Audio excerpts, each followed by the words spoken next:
kita sebelum membaca Alkitab, mari kita berdoa. Terima kasih Bapa. Kami bersyukur pagi ini bisa bangun dengan tubuh yang sehat tanpa kurang apapun. Sebelum kami melakukan aktivitas hari ini, kami rindu untuk membaca Alkitab Tuhan, untuk melandasi hidup kami dengan kebenaran-Mu. Oleh sebab itu kami semakin hari semakin berkenan di hadapan-Mu Tuhan. Urapilah setiap kami Tuhan, di dalam nama Tuhan Yesus. Haleluya, amin. Keluaran 1.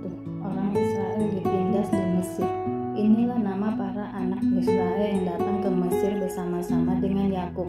Mereka datang dengan keluarga masing-masing: Ruben, Simeon, Lewi, dan Yehuda, Isakar, Zebulon, dan Benyamin, dan serta Naftali, Gad, dan Asyir. Seluruh keturunan yang diperoleh Yakub berjumlah 70 jiwa, tetapi Yusuf telah ada di Mesir. Kemudian matilah Yusuf serta semua saudara-saudaranya dan semua orang yang seangkatan dengan dia. Orang-orang Israel beranak cucu dan tak terbilang jumlahnya. Mereka bertambah banyak dan dengan dahsyat berlipat ganda. Sehingga negeri itu dipenuhi mereka. Kemudian bangkitlah seorang raja baru memerintah tanah Mesir yang tidak mengenal Yusuf. Berkatalah raja itu kepada rakyatnya, bangsa Israel itu sangat banyak, dan lebih besar jumlahnya daripada kita. Marilah kita bertindak dengan bijaksana terhadap mereka, supaya mereka jangan bertambah banyak lagi. Dan jika terjadi peperangan, jangan bersekutu nanti dengan musuh kita dan memerangi kita, lalu pergi dari negeri ini. Sebab itu, pengawas-pengawas Rodi ditempatkan atas mereka untuk menindas mereka dengan kerja paksa. Mereka harus mendirikan bagi Firaun kota-kota perbekalan, yakni Pitom dan Ramsis. Tetapi makin ditindas, makin bertambah banyak dan berkembang mereka, sehingga orang merasa takut kepada orang Israel itu. Lalu dengan kejam orang Mesir memaksa orang Israel bekerja dan memahitkan hidup mereka dengan pekerja yang berat, yaitu mengerjakan tanah liat dan batu bata dan berbagai pekerjaan di padang, ya segala pekerjaan yang dengan kejam dipaksakan orang Mesir kepada mereka itu. Raja Mesir juga memerintahkan kepada bidan-bidan yang menolong perempuan Ibrani, seorang bernama Sipra dan yang lain bernama Pua, katanya, apabila kamu menolong perempuan Ibrani pada waktu bersalin, kamu harus memperhatikan waktu anak itu lahir. Jika anak laki-laki, kamu harus membunuhnya. Tetapi jika anak perempuan, bolehlah ia hidup. Tetapi bidan-bidan itu takut dan akan Allah, dan tidak melakukan seperti yang dikatakan Raja Mesir kepada mereka, dan membiarkan bayi-bayi itu hidup. Lalu Raja Mesir memanggil bidan-bidan itu dan bertanya kepada mereka, mengapakah kamu berbuat demikian, membiarkan hidup bayi-bayi itu? Jawab bidan itu kepada Firaun, sebab perempuan Ibrani tidak sama dengan perempuan Mesir, melainkan mereka kuat. Sebelum bidan datang mereka telah bersalin. Maka Allah berbuat baik kepada bidan-bidan itu. Bertambah banyaklah bangsa itu dan sangat berlipat ganda. Dan karena bidan-bidan itu takut akan Allah, maka ia membuat mereka berumah tangga. Lalu Firaun memberi perintah kepada seluruh rakyatnya, lemparkanlah segala anak laki-laki yang lahir bagi orang Ibrani ke dalam sungai Nil, tetapi segala anak perempuan biarkanlah hidup. Musa lahir dan diselamatkan. Seorang anak laki-laki dari keluarga Lewi kawin dengan seorang perempuan Lewi. Lalu mengandunglah ia dan melahirkan seorang anak laki-laki. Ketika dilihatnya bahwa anak itu cantik, disembunyikannya 3 bulan lamanya, tetapi tidak dapat menyembunyikan lebih lama lagi. Sebab itu diambilnya sebuah peti pandan, dipakainya dengan gala-gala dan teer, diletakkannya bayi itu di dalamnya. dan ditaruhnya peti itu di tengah-tengah teberau di tepi sungainya. Kakaknya perempuan berdiri di tempat yang agak jauh untuk melihat apakah yang akan terjadi dengan dia. Maka datanglah putri Firaun untuk mandi di sungai Nil, sedang dayang-dayangnya berjalan-jalan di tepi sungai Nil. Lalu terlihatlah olehnya peti yang di tengah-tengah teberau itu. Maka disuruhnya hambanya perempuan untuk mengambilnya. Ketika dibukanya, dilihatnya bayi itu, dan tampaklah anak itu menangis sehingga belas kasihanlah dia kepadanya dan berkata, "Tentulah ini bagi orang Ibrani." Lalu bertanyalah kakak anak itu kepada putri Firaun, "Akan kupanggilkah bagi tuan putri seorang inang penyusu dari perempuan Ibrani untuk menyusukan bayi itu bagi tuan putri?" Sahut putri Firaun kepadanya, "Baiklah." Lalu pergilah gadis itu memanggil ibu bayi itu. Maka berkatalah putri Firaun kepada ibu itu, "Bawalah bayi ini dan susukanlah dia bagiku, maka aku akan memberi upah kepadamu." Kemudian perempuan itu mengambil bayi itu dan menyusuinya. Ketika anak itu telah besar, dibawanya kepada putri Firaun yang mengangkatnya menjadi anak dan menamai Musa, sebab katanya, "Karena aku telah menariknya dari air."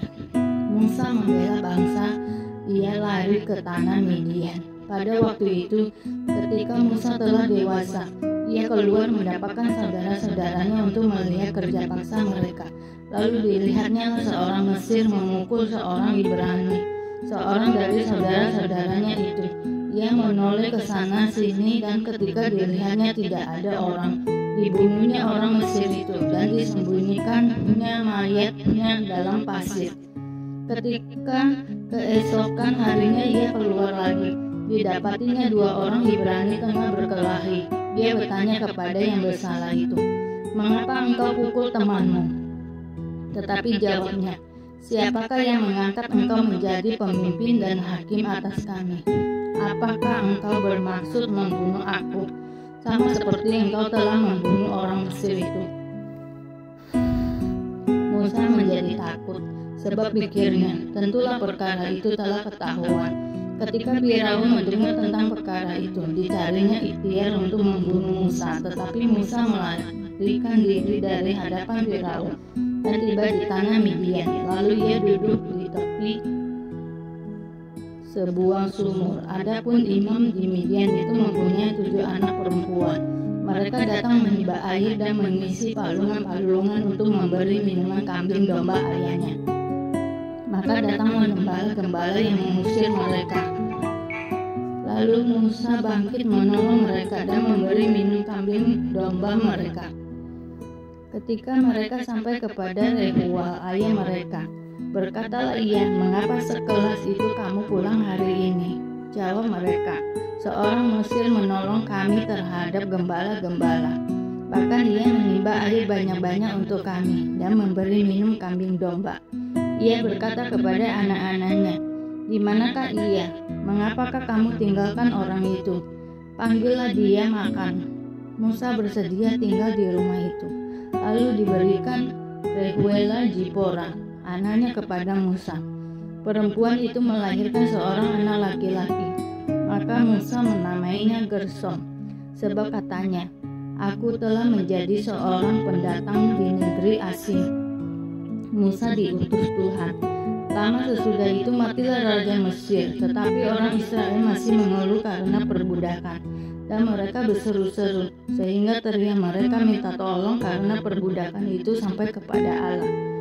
Allah mendengar mereka menggerang, lalu ia mengingat kepada perjanjiannya dengan Abraham, Ishak dan Yakub. Maka Allah melihat orang Israel itu, dan Allah memperhatikan mereka.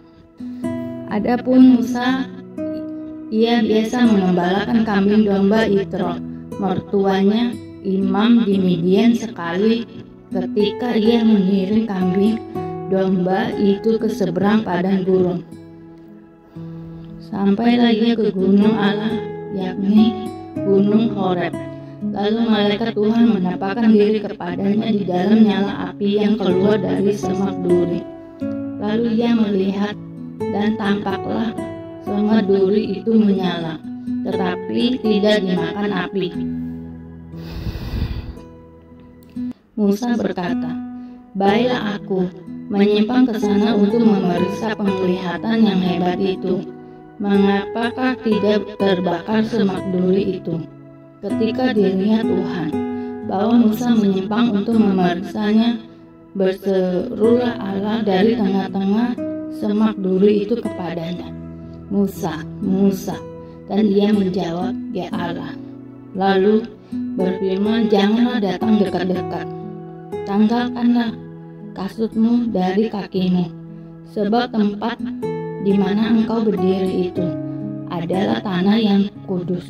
Lagi ia berfirman, "Akulah Allah ayahmu, Allah Abraham, Allah Ishak, dan Allah Yakub." Lalu Musa menutupi mukanya, sebab ia takut memandang Allah. Dan Tuhan berfirman, "Aku telah memperhatikan dengan sungguh kesengsaraan umatku di tanah Mesir, dan aku telah mendengar seruan mereka yang disebabkan oleh penggerak-penggerak mereka. Ya, aku mengetahui penderitaan mereka. Sebab itu aku telah turun untuk melepaskan mereka dari tangan orang Mesir dan menuntun mereka keluar dari negeri itu ke suatu negeri yang baik dan luas, suatu negeri yang berlimpah-limpah susu dan madunya, ke tempat orang Kanaan, orang Het, orang Amori, orang Peris, orang Hewi, dan orang Yebus. Sekarang seruan orang Israel telah sampai kepadaku. Juga telah kulihat betapa kerasnya orang Mesir menindas mereka. Jadi sekarang pergilah, aku mengutus engkau kepada Firaun untuk membawa umatku, orang Israel, keluar dari Mesir." Tetapi Musa berkata kepada Allah, "Siapakah aku ini? Maka aku yang akan menghadap Firaun dan membawa orang Israel keluar dari Mesir." Lalu firman-Nya, "Bukankah aku akan menyertai engkau? Inilah tanda bagimu bahwa aku yang mengutus engkau. Apabila engkau telah membawa bangsa itu keluar dari Mesir, maka kamu akan beribadah kepada Allah di gunung ini." Lalu Musa berkata kepada Allah, "Tetapi apabila aku mendapatkan orang Israel dan berkata kepada mereka, 'Allah nenek moyangmu telah mengutus aku kepadamu,' dan mereka bertanya kepadaku, 'Bagaimana tentang namanya? Apakah yang harus kujawab kepada mereka?' Firman Allah kepada Musa, 'Aku adalah Aku.' Lagi firman-Nya, 'Beginilah kau katakan kepada orang Israel itu, Akulah telah mengutus aku kepadamu.'" Selanjutnya berfirman Allah kepada Musa, "Beginilah kau katakan kepada orang Israel, Tuhan, Allah nenek moyangmu, Allah Abraham, Allah Ishak, dan Allah Yakub telah mengutus aku kepadamu. Itulah namaku untuk selama-lamanya, dan itulah sebutanku turun-temurun. Pergilah, kumpulkanlah para tua-tua Israel, dan katakanlah kepada mereka, Tuhan, Allah nenek moyangmu, Allah Abraham, Ishak, dan Yakub telah menampakkan diri kepadaku, serta berfirman, Aku sudah mengindahkan kamu juga apa yang dilakukan kepadamu di Mesir. Jadi aku telah berfirman, aku akan menuntun kamu keluar dari kesengsaraan di Mesir menuju ke negeri orang Kanaan, orang Het, orang Amori, orang Peris, orang Hewi, dan orang Yebus, ke suatu negeri yang berlimpah-limpah susu dan madunya. Dan bila mana mereka mendengarkan perkataanmu, maka engkau harus beserta para tua-tua Israel pergi kepada Raja Mesir, dan kamu harus berkata kepadanya, Tuhan, Allah orang Ibrani telah menemui kami. Oleh sebab itu, izinkanlah kiranya kami pergi ke padang gurun 3 hari perjalanan jauhnya untuk mempersembahkan korban kepada Tuhan Allah kami. Tetapi aku tahu bahwa Raja Mesir tidak akan membiarkan kamu pergi kecuali dipaksa oleh tangan yang kuat. Tetapi aku akan mengancungkan tanganku dan memukul Mesir dengan segala perbuatan yang ajaib yang akan kulakukan di tengah-tengahnya. Sesudah itu ia akan membiarkan kamu pergi dan aku akan membuat orang Mesir bermurah hati terhadap bangsa ini, sehingga apabila kamu pergi, kamu tidak pergi dengan tangan hampa.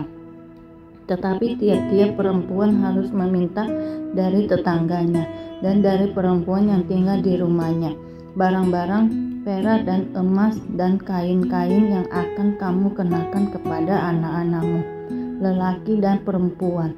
Demikianlah kamu akan merampasi orang Mesir itu. Khotbah tentang akhir zaman. Bait Allah akan diruntuhkan. Sesudah itu Yesus keluar dari bait Allah, lalu pergi. Maka datanglah murid-muridnya dan menunjuk kepada bangunan-bangunan bait Allah. Ia berkata kepada mereka, "Kamu melihat semuanya itu. Aku berkata kepadamu, sesungguhnya tidak satu batu pun di sini akan dibiarkan terletak di atas batu yang lain. Semuanya akan diruntuhkan." Permulaan penderitaan. Ketika Yesus duduk di atas bukit Zaitun, datanglah murid-muridnya kepadanya untuk bercakap-cakap sendirian dengan dia.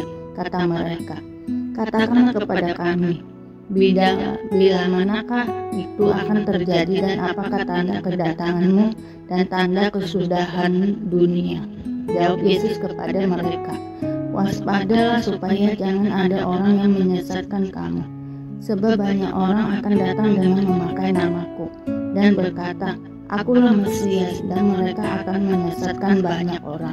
Kamu akan mendengar deru perang atau kabar-kabar tentang perang.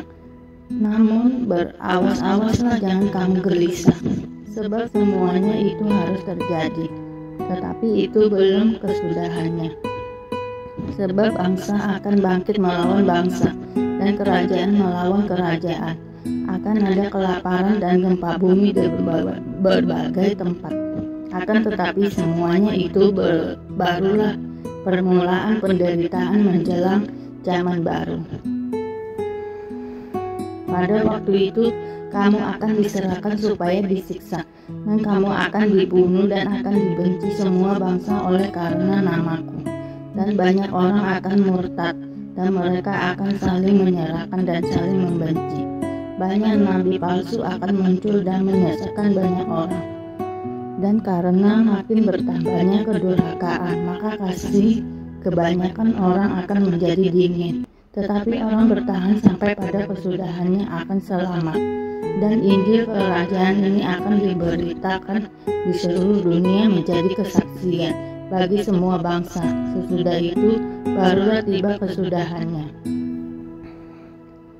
Siksaan yang berat dan Mesias palsu. Jadi apabila kamu melihat pembinasa keji berdiri di tempat kudus menurut firman yang disampaikan oleh Nabi Daniel, para pembaca hendaklah memperhatikannya. Maka orang-orang yang di Yudea haruslah melarikan diri ke pegunungan. Orang yang sedang di peranginan di atas rumah, janganlah ia turun untuk mengambil barang-barang dari rumahnya. Dan orang yang sedang di ladang, janganlah ia kembali untuk mengambil pakaiannya. Celakalah ibu-ibu yang sedang hamil atau yang menyusukan bayi pada masa itu. Berdoalah supaya waktu kamu melarikan diri itu jangan jatuh pada musim dingin dan jangan pada hari Sabat.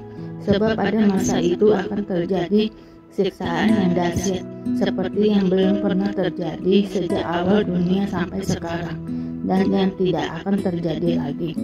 Dan sekiranya waktunya tidak dipersingkat, maka dari segala yang hidup tidak akan ada yang selamat. Akan tetapi oleh karena orang-orang pilihan waktu itu akan dipersingkat. Pada waktu itu jika orang berkata kepada kamu, "Lihat, Mesias ada di sini," atau "Mesias ada di sana," jangan kamu percaya. Sebab Mesias palsu dan nabi-nabi palsu akan muncul, dan mereka akan mengadakan tanda-tanda yang dahsyat dan mukjizat-mukjizat, sehingga sekiranya mungkin mereka menyesatkan orang-orang pilihan juga. Camkanlah, aku sudah mengatakannya terlebih dahulu kepadamu. Jadi apabila orang berkata kepadamu, "Lihat, ia ada di padang gurun," janganlah kamu pergi ke situ. atau lihat ia ada di dalam balik. Janganlah kamu percaya, sebab sama seperti kilat memancar dari sebelah timur dan melontarkan cahayanya sampai ke barat. Demikian pula kelak kedatangan Anak Manusia. Di mana ada bangkai, di situ burung najat berkerumunan.